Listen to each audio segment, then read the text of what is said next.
Today we're going to go over an amplifier. Frank sent me this particular amplifier. I got it a couple of weeks ago. And I guess he had several of these. And what I've been telling you guys about, I would show you guys that you can do like an SQL style build on a lower budget. You don't have to break the bank to get, really, good sound quality for an everyday driving car. And so I was going to use the JX-400/4 D, like Class D JL audio.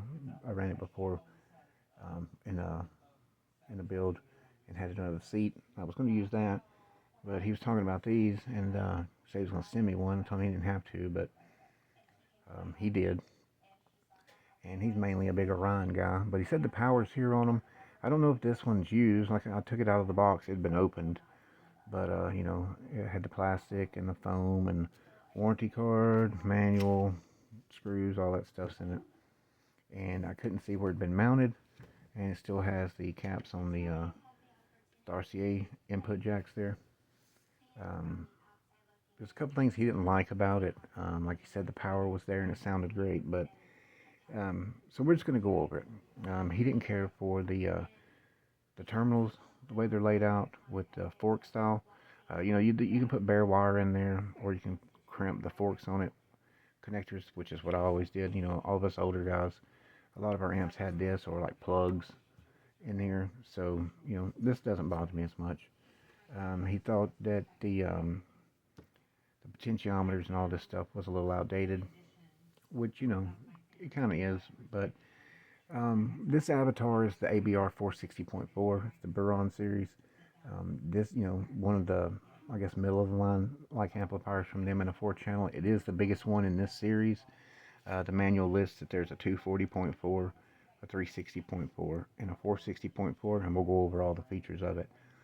So this thing runs between 9 and 15 volts. Let's set this right here. So the operating voltage on this is from 9 to 15 volts. So we'll start from left to right, and then over here it's mirror imaged. Like where the gain's here, it's like it's just mirror imaged. So it's got a low pass filter from 50 hertz to 250 hertz. Selectable bass boost from 0, 6, and 12 dB. It's fixed at 45 hertz. I don't run bass boost, so that won't apply to me. The high pass filter is from 120 hertz to 3 kilohertz. And then you got the switch for the high pass, low pass, and full, and then your gain. And then you got your inputs, right and left for the rear, and then for the front. And again, the settings are the same, just gain, your crossover settings on it. So as you can see, like, it's a Class AB. It's longer, so it's got fingerprints for me getting it out of the box. And I'm just going to go over some of the specs in the manual. The manual is pretty detailed. Different gauge wire, it gives you like the power consumption, different gauge wire, and like the length of the wire, which is, I thought was pretty nice to have.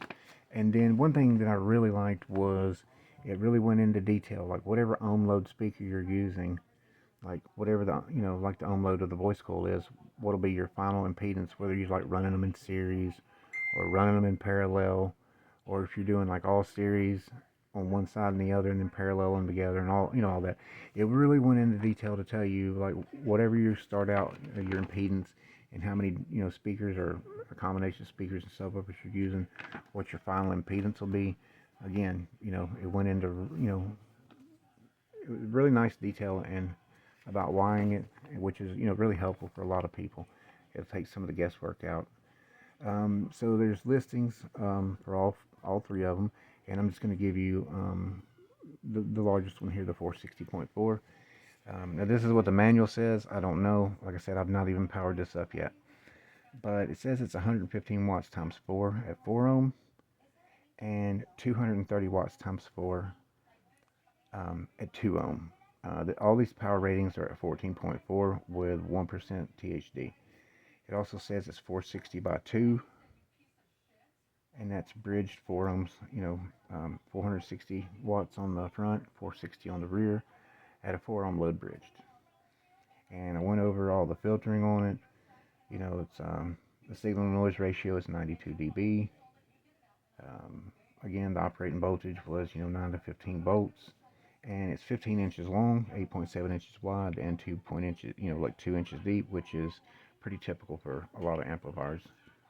So I went ahead and popped the screws off the back to save some time, and we'll just take a look at the board. Now, I've already looked at it, and just your typical Class AB amplifier. One thing I would note is it's very clean. It's not sloppily done. It's not sloppy inside. It's assembled very nicely. It's like I said, it's clean, and the layout, of it is just again your typical Class AB. We'll just take a look at it here. Let me spin it around so you can get more. It looks like the power would be there. I mean, again, I won't know till I install it. Plus, see how it sounds and so forth. But anyways, there's a look at it. Like I said, Alfred Audio is the parent company. They own Avatar, Death Bonds, and so forth. So, just wanted to get that up in case anybody had ever looked at any of these. You can kind of get a gut shot, see what's in it, and how it's laid out. So anyways, I appreciate Frank again sending me that and the bass control knob for the Orion. I've got to get a video up. I got an amplifier from Matthew several weeks ago. It's got some leaking caps. I got it, took it apart, cleaned it up, but I took a video of it like a couple of weeks after I got it, like the other day, and I just want to show you the layout of the board and that, and you guys can guess what amplifier that is. It's a well-known company. Great sound quality amplifiers from back in the day. Really, really, really nice amplifiers, but the caps in them were known to go bad. They had Panasonic caps in it. We'll be putting Nichicons in it, so I'll get a video of that up after this one. So anyways, guys, here's the Avatar ABR-460.4, and again, that's a part of their Buran series. So I'll see you guys on the next one.